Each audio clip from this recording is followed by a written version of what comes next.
Good morning, I'm Lorena Walker and you're listening to Strong Voices. The Aboriginal and Torres Strait Islander Suicide Prevention Evaluation Project is assessing the effectiveness of existing suicide prevention services and programs. The Northern Territory and Western Australia have some of the highest wages in the world, but also have some of the highest rates of poverty. Joining me on the show today, I talked to Aboriginal rights campaigner and community consultant Gerry Georgatos. He joins us on the program. Good morning, Gerry, and welcome back onto the CAAMA network. And good morning to everybody there at CAAMA and all the listeners. Happy to be on CAAMA once again. Gerry, there's, I suppose, a shocking rate, or at a high rate, Indigenous suicide is now just, I guess, skyrocketed. What I'm surprised at is just how young, some of these kids are. Can you just tell us about the Aboriginal and Torres Strait Islander Suicide Prevention Evaluation Project? Well, Lorena, it's a moral abomination that we live in, a moral abomination when children as young as 9 years of age are taking their lives. In the last year, we've buried an 11-year-old, a 12-year-old, 13-year-old, 14-year-old, 15-year-old, 16-year-old, 17-year-old. It's a narrative of human suffering and misery, and I stay up at night, after having stared into the eyes, mothers, of fathers, of grandmothers, grandfathers, of siblings, of community. And it is a humanitarian crisis. For Australians in general, the suicide rate numbers have been going down. But when we disaggregate from the collectivised data, Aboriginal and Torres Strait Islander people are the first peoples of this continent, First Nations people, whether they're children, whether youth, whether adult, the numbers have been going up. So we've got this horrific disparity that's not visible, the extent of such a disparity in most of the world nations, but it is here in Australia, an affluent nation. So it should be the pressing issue of our time. With the suicides come the attempted suicide, 20 to 30 attempted suicides for each suicide. 1,000 people usually ideate suicide per day, it is estimated. There's a community distress, the social ills. We've got a racialised narrative of human suffering. That needs to be addressed. It can't just go idly by, as it has gone for a couple of generations, and as one government after another has languished. So I'm arguing to government, whether it's my engagements with government, from government board, in projects that I'm working with, such as the Aboriginal and Torres Strait Islander Suicide Evaluation Project for suicide prevention, that we do more now, immediately, that we make it the pressing issue of our times, that we highlight it till we get the change agency that's needed to address many of the problems that we know how to address, but we do need the government to step up, underwrite the addressing the remedy to these issues. A lot of it's got to do with poverty. A lot of it's got to do with the social quotient of communities, the social health quotient, and it's poverty, acute and mass poverty. It's driving the arrest rate, the incarceration rate, the filling of prisons, and also the suicide rate. But the ATSPET project, the Aboriginal and Torres Strait Islander Suicide Prevention Evaluation Project, are federally funded but independent body based at the University of Western Australia and with many partners such as the Telethon Kids Institute, the Healing Foundation in Canberra, and other partners, will make recommendations to government that need to be enabled on what way we go forward. And in the meantime, we're not just waiting for the recommendations at the end of the report building, because we've had one report after another, one piece of research after another, and we know pretty much what we need to know. But we need to go to the ways forward, not more of the same what the problems actually are. We need to address the problem.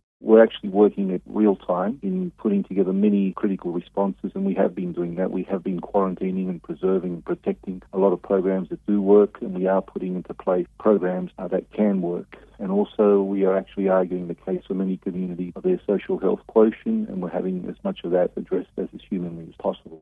On your travels around to many communities around the country, are people, coming to you and saying that this needs to be fixed now? The elders and family members, suicide, especially in the Aboriginal community, we're all affected by it some way or forms. What's that like for you when you go to communities and things? This is something that they want to be fixed now?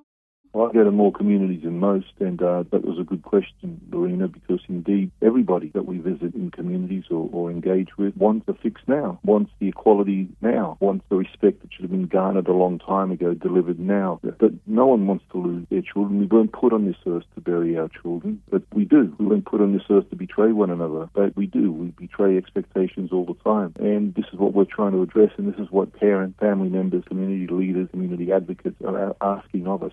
and the stakeholders too, who work in the suicide prevention space, who work in the health space, the medical services, all of that. They're all making the same ask, and it's a reasonable ask, it's a logical ask, it's one that in a rightful nation of human rights and social justice, of equality, that we should be demanding. What we have in this country, the 12th largest economy on the planet, is an inequity that's not visible in any other country in terms of disparity. I said the other day that of all the middle and high-income nations with a recent colonial oppressive history, Australia has the widest divide of its measurable indicators between First Peoples and the rest of the nation. Australia is one of the most affluent nations on the planet, fourth largest economy, and yet we have the widest divide of our First People in terms of measurable indicators and the rest of the nation, where the crux of all this lies. I've also been arguing recently that we've also got to move a lot of the research and the focus away from this examination of the oppressed, of the victim, of those who have been hit hard, and move it on to the oppressor. We haven't actually done that. Researchers, academics, experts focused on the oppressed, and in some ways many manifest that as if the oppressed are now the problem. The oppressed are never the problem, and never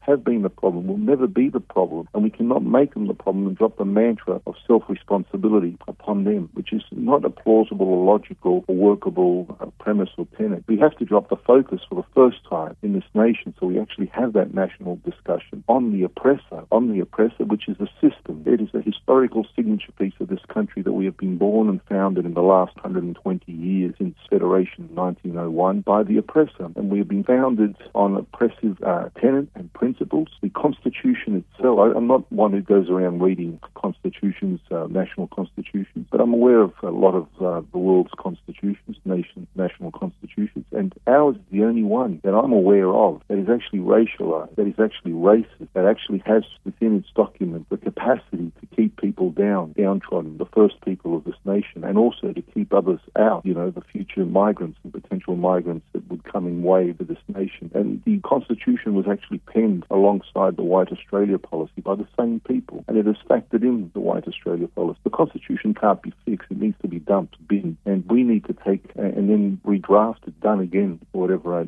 with a multicultural aspect from a humanity perspective, and that wasn't how our Constitution was put together, and it's part of the inherent problems that we actually have today that racialize and alienate and marginalize people. And racialization is a violent layer of racism. Racialization is racism. If you have racialization in a nation, you have reduced humanity and you have racism. And this is why we had for so long apartheid practices, segregation, stolen wages, a stolen generation, so forth. And it now continues in other policy forms. We haven't removed ourselves from those origins of thinking that still wash through generation after generation in terms of stereotypes and prejudices and biases. And, have led, for instance, to the Northern Territory intervention, have led to this demand that there's a forcible closure of communities or closure of communities and relocation of peoples, have led to the degradation of one homeland community after another, generation after another, and a second and third quality of existences for peoples living in those communities, which are all the communities of First Peoples and do not have the equivalency of services and the social health quotient that non-Aboriginal communities have in this country. That's racialization, that's racism, that's oppression, that's the oppressor, and our focus needs to shift to the oppressor in terms of research and discussion so we can have that national conversation, so we can articulate tenets and principles and understanding so that all Australians can move away from oppressive behaviour and from their misjudgments and misunderstandings and the damage that all this does and the impacts, and not to keep them hostage to their racism, not to keep them hostage to some white guilt, but to free us all from it, in the name of humanity, in the name of people, in the name of inequality. That's the key tenet that will change everything and radically reduce, for instance, the suicides, the attempted suicide, social disparity in the social health quotient, at least the parity between the First Peoples of this continent and the rest of the population. And Australia has no excuse, like many other poor nations have, for this disparity, and we have the widest disparity, wider than even the poorest of the nations on this planet with the recent colonial oppressor history. In the meantime, ours is to identify the ways forward, to identify what communities need support and resources to actually deliver 24/7 prevention, postvention, and intervention in terms of suicide. Just thinking about it, these are people's lives, and like you're saying, as young as 11, there was something that I also read, you also caught up with the NAIDOC 2015 Person of the Year, Rosalie Kunoff-Monks. What she had said, I was just reading it, she says that the assimilation process has failed to the extent that people are taking their own lives because they have been made to feel second class. That's right, Lorena. Rosalie Kunis-Monk's the Humanitarian NAIDOC Person of the Year, but she's many more things than that. She's just an incredible human being of wisdom-laden stature, and it's a profound experience for me to be able to call her a friend. Rosalie and Nala, her daughter, who usually travels with her, and the legacy they're leaving, the granddaughters Amelia and Ruby. But Rosalie, someone of great wisdom, and I personally invited her to the round table in Darwin, and I much appreciate the fact that she flew directly from Adelaide after receiving the honour of the NAIDOC Person of the Year to Darwin to attend the table, and she contributed worldly, wisely and profoundly. And as I've said already, what we need to look is actually at the system, at the oppressor, at the policy making of the oppressor. Rosalie delivered it in a nutshell when she said that the assimilation process has so far failed. Assimilation is indeed, Lorena, part of the oppressor's tool, part of the oppressor's systemic laws that have damaged this nation so profoundly, damaged black consciousness, damaged white consciousness, and for black consciousness made identity a liability, historical and contemporary, and for white consciousness,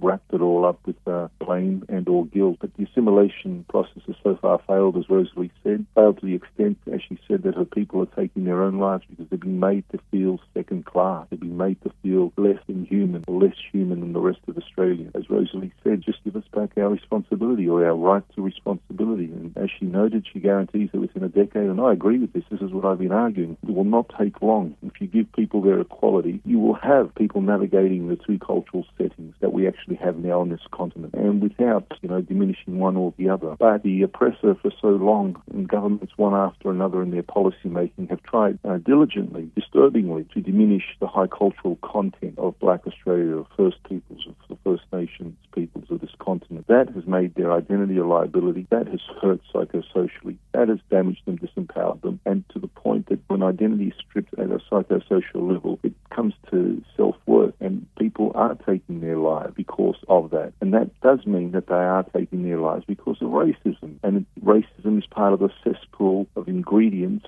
in terms of causality that's leading to this humanitarian crisis, as I described, where not just 1 in 20 of all Aboriginal and Torres Strait Islander people are taking their lives by suicide. That's the death rate in this country, 1 in 20 by suicide, a horrific rate in itself. From a racialized lens, one of the highest in the world. But according to my research, it's as high as 1 in 10 are taking their lives by suicide. And that's a humanitarian crisis, catastrophic, genocidal. And when we couple that with premature death, when we couple that with unnatural death, when we couple that with people, in the Kimberley, for instance, 1 in 3 of Aboriginal adult males will more than likely be dead by 45, when the life expectancy for an Aboriginal adult male in the Northern Territory is 52 years of age. We have a catastrophe at hand. We have a genocidal crisis. We have a humanitarian crisis. We need to just let people be free. We just need to move away from the mortar that is racism, that, brick by brick is building up this custodial experience, what many people feel who are First Peoples in this country, that they are at the whim of an oppressor, and we have to study that oppressor, and we have to study that oppressor out of existence, because the problem is the oppressor. The problem is not the oppressed, and we've got to move away with this fixation of exclusively studying as if, almost as Rosalie would say, are we museum pieces, to be studying endlessly the oppressed. We understand what's actually happened to the oppressed. We understand the impacts. We understand the trauma. We understand the healing that needs to be done. Gerry, I just wanted to say a huge thank you for joining us here on CAAMA Radio about this. And Lorena, much love to you and much love to everyone at CAAMA and listeners. And, the greatest legacy we can all have is to improve a lot of others to the point that we save lives. We've got to change lives to do that. So the greatest legacy we can have is that. Much respect to you all.